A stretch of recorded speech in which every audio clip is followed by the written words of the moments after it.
Hey, it's your boy, Sergeant Hooked and Henshins. Today we are reviewing DonBrothers episode 9.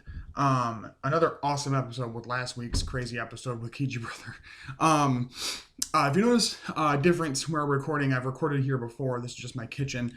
My garage where the Henshin hub is. I need a new light bulb in there, so it'd be really dark and it would look really goofy. So we're gonna record in here for right now.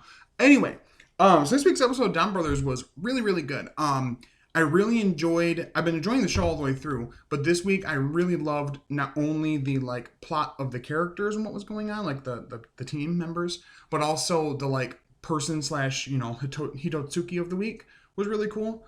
So the Hitotsuki of the week is really cool. So it presents itself as a little kid that's transforming into this monster that's based off of Go Busters.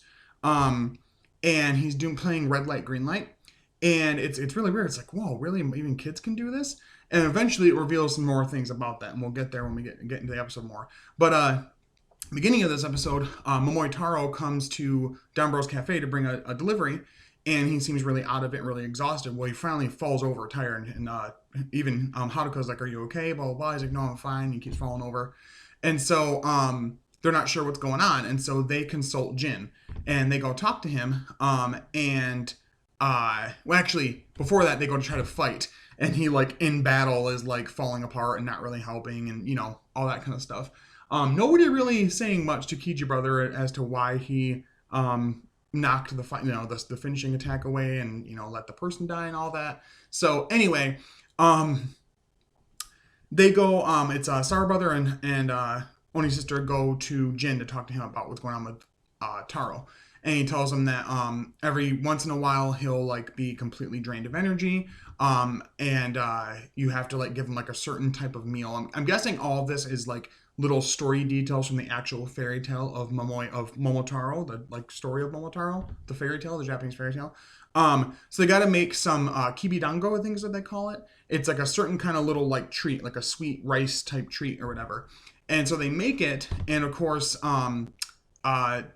Kaito Black helps them as well. He already has some stuff put together randomly. More evidence to me that I feel like he's either the Kame-sama god character from Zenkaiger, just taking on the form of Kaito, or that Kaito has been literally kidnapped from his universe and made into this version of Kaito we're getting right now. I don't know, but he has all this stuff put together, so they roll him or whatever, and they bring him to Momotaro and give it to him. Seems to work until they get into battle again with the monster, and it doesn't work, and he's tired again. So they go to Jin, they talk to him, he said, well, it wasn't perfect. You have to use a mallet and pestle or whatever to make it right. And before that, I forgot to mention this, in the previous time when they went to go see Jin and get information from him about what was going on, he stops talking, and before he can say anything else or anybody says anything else, Haruka goes, oh, visiting hours are not over. Sorry, is that what you're going to say? And he's like, you're correct. So I like that even somebody as serious as Jin is in on some of the jokes here or being made fun of. I think that's really good. The humor in DonBrothers has been really good. It's got that Sentai wackiness to it, but it's very nuanced in the way that it relates to the story, and it's not trying to reference something way outside of it or something like that. So anyway, they go remake them again, and they bring them, and come to find out they only brought 299 of them instead of 300. But because Oni's sister works so hard and is there to support him, he puts his hand in her helmet. She's like, "Oh, finally he's accepted me." And he's pushed her out of the way again, and he's like, "But you helping me makes up for that last one. It's fine. I got my energy back." So we find out that the Hitotsuoki of the week, the little kid, is not a little kid. There's an old man in I'm thinking a retirement home or hospice care or something like that, who's reliving some childhood trauma of being made fun of when he was a kid.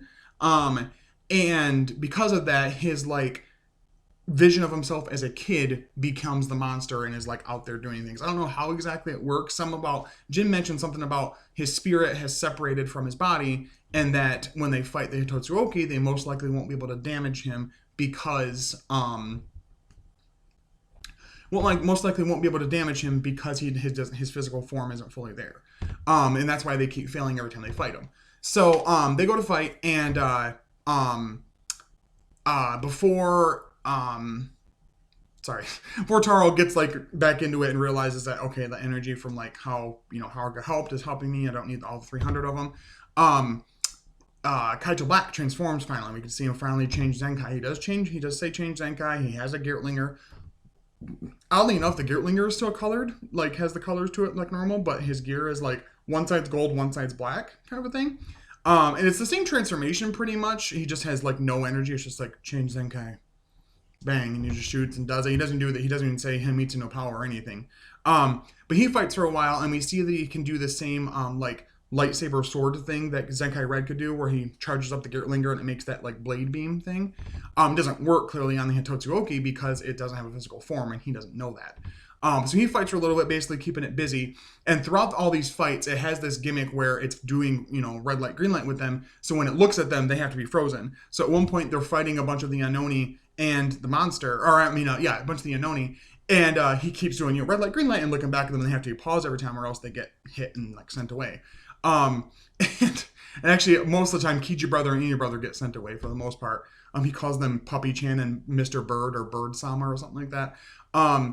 And at one point, when he keeps doing it like quick fire, he's like, red light, green light, like really fast. It shows all the Anoni. There's one like in the air about to attack Don Momotaro, but frozen because it doesn't want to get, destroyed by the monster.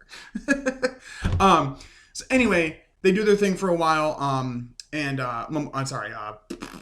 Zenkaiser Black holds off the monster for a little bit. Momotaro gets his energy back. All of a sudden just pulls out the Robotaro gear, the Don Robotaro gear, puts it in, becomes his Robotaro form, which we know now their mecha forms have a like ground form they can fight in, kind of like, I kind of see it almost like sort of like a pseudo team power up, which is kind of interesting. So kind of like a team power up, but then it also is what they become clearly big and make the full mecha, which is Don Oni Taijin. So he gets his, and he beats the shit out of the Anoni, and the monster finally is able to land a hit on him and, damage him or whatever, and defeat him to release the, child spirit and everything. And he even says, thank you so much for helping me, blah, blah, blah. And we also get a little bit with the brain persons this week, which the only thing we get is the one goofy one that laughs all the time, wants to know what laughing and crying is and everything. Kiji Brother meets at one point. He's like, you really shouldn't like force yourself to laugh and blah, blah, blah, not knowing he's one of the brain persons. And even like tries to tickle him randomly and it doesn't work. And then, so that's Sononi. Yeah. So there's Sononi, and Sonona. So Sonona, the girl, comes up to him and is like, hey, what are you doing? And he tells her what he's doing. She's like, that doesn't matter. We need to go back. Sonoi needs our help. And it's like, what's going on? They go back to the brain person's headquarters, virtual space. And he's sitting there like this. Like he's staring at something, but they can't get through to him. They're talking to him and nothing's happening. And we see a little bit of what he's looking at. And in the forest, there's like some like goop coming off, like almost like maybe like saliva or something like that. And then there's what else? There's some like scratches in a tree trunk, and then we see like these like purple eyes, and it's hinting at the fact there's another like villain faction coming in, the Beast Persons, basically. And we've seen like in the scans and stuff with Don Oni Taijin, we've seen one of them, the main one there. I can't remember his name. Purple of some kind. I think he's also purple or maybe blue. But so that happened. We also see footage of this bus at one point with these characters on it, and one of them is the one that became the Pot Ranger Sentai monster. He's like retired now, desk job, whatever. And just like in true anime fashion, in Jetman, that one episode where all those people got like killed on the bus, same thing. These people, they go through a tunnel. We hear the monster's like voice for a second, like roaring or whatever. And then when the bus comes back through, there's nobody in it and the bus crashes. And then there's his saliva dripping all over the inside of it. So we're hinting at another villain faction already, which is super cool. And I'm not mad about it because I feel like they've paced the show well enough up to this point to like it doesn't seem like the next episode we're going to see somebody from that beast tribe yet. And that we're still going to be with the brain persons for a little bit. So that makes me happy because we've gotten a lot with them to kind of understand them. Mostly Sononi and Sonona, or Sononi and Sonona. Yeah. So the weird laughing one, the one that's all about love and stuff. We haven't really got a ton of time with them, kinda, but not as much as Sonoi, because Sonoi had that really great not backstory, but that really great information and stuff last episode with Momotaro. So yeah, so like normal, the person, clearly the monster is defeated. The person, is like the old man's doing okay now and whatever. And like I said, the beast persons are coming, so we don't know what's going to happen there. Um, Overall, I thought it was a really great episode. I mean, honestly, it was super, super entertaining and fun all the way through.